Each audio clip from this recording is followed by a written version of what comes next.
In this mid-wall semi-detached house with a loft conversion, dampness has been found around the extended section of wall. The owners assumed that the problem was render, had the property re-rendered, had the windows improved, yet dampness perpetuates. Here I'm using a simple radio frequency damp meter to identify damp. Anything over about 30% is damp, typically around 90% for very damp. You still got damp around here.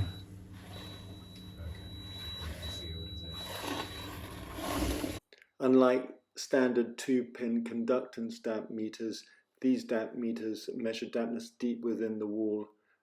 Water could be passing through the exterior wall, yet only getting into the center of the wall and not penetrating through to the internal plaster.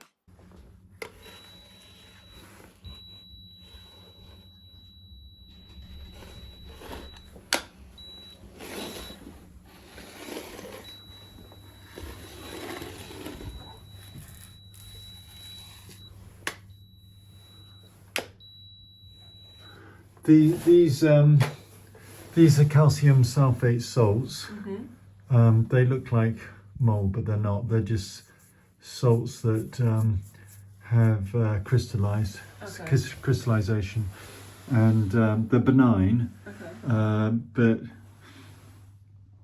what I'm seeing here is a telltale sign of condensation, not penetrating damp. If it were penetrating damp, you'd expect to see a brown stain.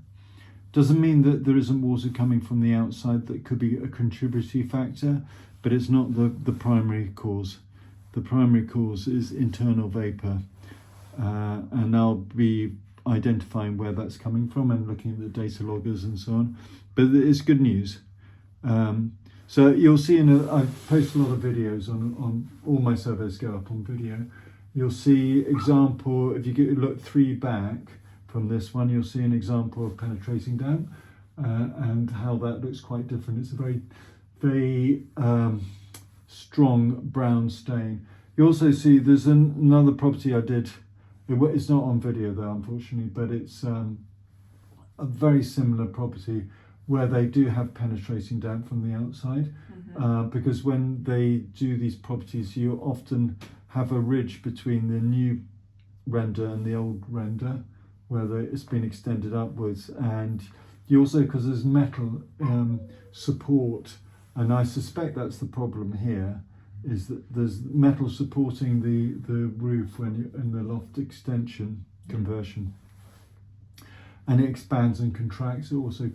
It causes heat loss, but in terms of in that example, so that's a contrasting property. There they have they also had condensation issues, but they also had penetrating damp. You can see the brown stains.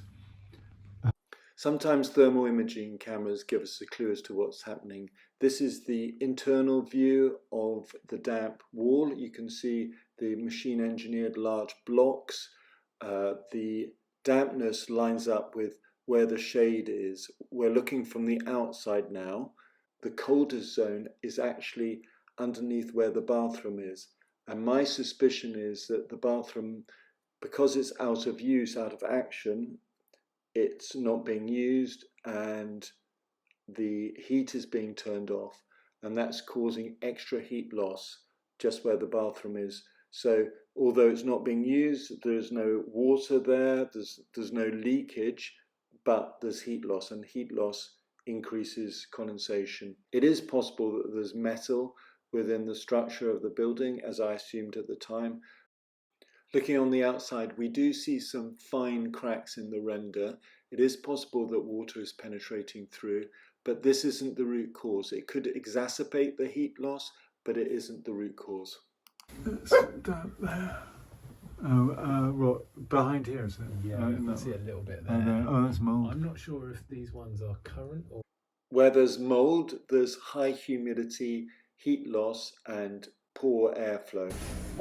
Plaster is beading up here, and it causes metal. It's metal. It causes heat loss, and what's happening around here is you've got the tiles are impermeable, and so vapor will form across the whole wall. Right. But in this case, it can't evaporate out, so it gets trapped and it concentrates.